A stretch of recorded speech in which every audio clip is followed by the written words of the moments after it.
اللہ اللہ اللہ اللہ اللہ بسم اللہ الرحمن الرحیم۔ ہدایت النحو کا چوتھا باب ہے منصوب کی اقسام، سبق نمبر 16 میں خوش آمدید۔ آج کے سبق کے اندر ہم مستثنیٰ کے بارے میں تفصیل پڑھیں گے۔ عبارت دیکھ لیں آپ۔ فصل المستثنیٰ لفظ یذکر بعد الا واخواتھا لیعلم انہ لا ینسب الیہ ما نسب الی ما قبلھا وہو علی قسمین متصل وہو ما اخرج عن متعدد بالا واخواتھا نحو جاءنی القوم الا زیدا ومنقطع وهو المذکور بعد الا واخواتھا غیر مخرج عن متعدد لعدم دخوله فی المستثنى منہ نحو جاءنی القوم الا حمارا۔ عبارت ہوگی، اس کا ترجمہ دیکھ لیں۔ فصل مستثنیٰ وہ لفظ ہے جس کو ذکر کیا جاتا ہے الا اور اس کی اخوات کے بعد، تاکہ یہ والی بات جان لی جائے کہ بے شک نسبت نہیں کی گئی مستثنیٰ کی طرف اس چیز کی جس کی نسبت کی گئی ہے اس کے ماقبل کی طرف۔ اور یہ دو قسم پر ہے۔ نمبر ایک متصل، اور یہ وہ ہے جس کو متعدد سے نکالا گیا ہو الا اور اس کی اخوات کے ساتھ، جیسا کہ جاءنی القوم الا زیدا۔ اور دوسرا ہے منقطع، اور یہ وہ ہے جو ذکر کیا جاتا ہے الا اور اس کی اخوات کے بعد نہیں نکالا گیا ہوتا متعدد سے، اس لیے کہ مستثنیٰ منہ میں داخل ہی نہیں ہوتا، جیسا کہ جاءنی القوم الا حمارا۔ عبارت ہوگی ہے، ترجمہ ہو گیا۔ اب چلتے ہیں اس کی تشریح کی طرف۔ بہت آسان مسئلہ ہے۔ حضرت فرما رہے ہیں کہ مستثنیٰ، اس کے اوپر بھی نصب آتا ہے۔ یہ ایک ایسا لفظ ہوتا ہے جو الا اور اس کی اخوات کے بعد ذکر کیا جاتا ہے۔ وہ ساری اخوات انشاءاللہ آگے چل کے آپ پڑھ لیں گے۔ اور یہ مستثنیٰ یہ والا آ کے بتاتا ہے کہ اس سے پہلے والا لفظ جو مستثنیٰ منہ ہے، اس کی طرف جس حکم کی نسبت ہے اس حکم کی نسبت مستثنیٰ کی طرف نہیں ہے۔ تو یعنی جو مستثنیٰ کی طرف حکم منسوب ہوتا ہے اس حکم سے مستثنیٰ کو نکالنے کے لیے یہ استعمال ہوتا ہے۔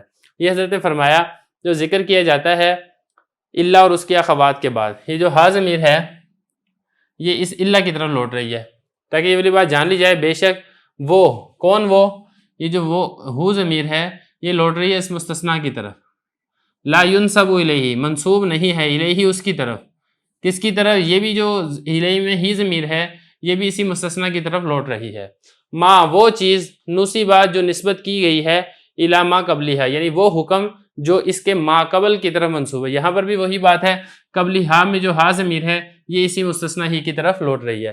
خلاصہ یہ کہ مستثنیٰ منہ کی طرف جس حکم کی نسبت ہے اس حکم کی نسبت مستثنیٰ کی طرف نہیں ہوتی، مستثنیٰ کو اس حکم سے نکالا جاتا ہے۔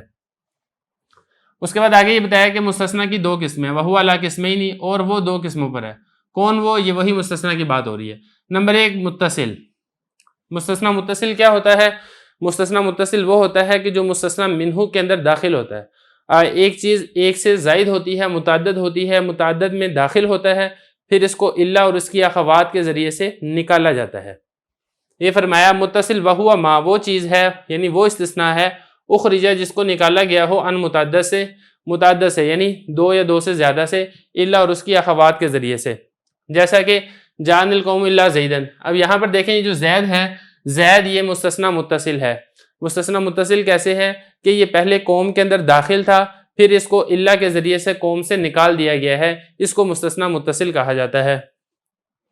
اور مستثنیٰ کی دوسری قسم ہے مستثنیٰ منقطع۔ منقطع کیا ہوتا ہے؟ دیکھیں یہ بھی الا اور اس کی اخوات، الا اور نہیں، الا یا اس کی اخوات، یہ نہیں ہے کہ جتنے بھی حروف استثناء وہ سارے کے سارے اکٹھے ہی آئیں گے۔ تو مطلب یہاں پہ جو واو ہے یہ او کے معنی میں ہے۔ یہ فرمایا مستثنیٰ منقطع کیا ہے؟ جو کہ مذکور ذکر کیا جاتا ہے الا کے بعد یا اس کی اخوات کے بعد۔ یہاں پر بھی جو ہا ضمیر ہے یہ اسی الا کی طرف لوٹ رہی ہے۔ غیر مخرج عن متعدد، اس کو متعدد سے نکالا نہیں جاتا۔ مستثنیٰ منقطع کو کیوں نہیں نکالا جاتا متعدد سے؟ اس لیے کہ لعدم دخولہ فی المستثنیٰ منہ، کیونکہ یہ مستثنیٰ منہ کے اندر داخل ہی نہیں ہوتا۔ یہ جو دخولہ میں ہی ضمیر ہے یہ اسی مستثنیٰ ہی کی طرف لوٹ رہی ہے جو کہ مستثنیٰ منقطع ہے۔ مستثنیٰ منقطع وہ مستثنیٰ منہ میں داخل اور شامل ہی نہیں ہوتا۔ مثال دیکھیں اس کی جاءنی القوم الا حمارا۔ اب یہاں پر دیکھیں یہ جو حمار ہے یہ ذکر ہے الا کے بعد، تو یہ تو چیز پائی جا رہی ہے مذکور بعد الا او اخواتھا، لیکن جو حمار ہے یہ قوم کے اندر داخل نہیں تھا، کیونکہ جو قوم ہے وہ تو انسانوں والی قوم تھی اور یہ تو گدھا ہے، قوم کے اندر داخل ہی نہیں تھا. جب داخل ہی نہیں تھا تو پھر نکالنے کا بھی کوئی معنی اور مطلب نہیں ہے. تو یہاں تک مستثنا کی تعریف ہم نے پڑھ لی ہے. مستثنا کی 2 قسمیں ہم نے پڑھ لی ہیں. اگلے سبق سے ہم انشاءاللہ مستثنا کے اعراب کے بارے میں تفصیل پڑھیں گے.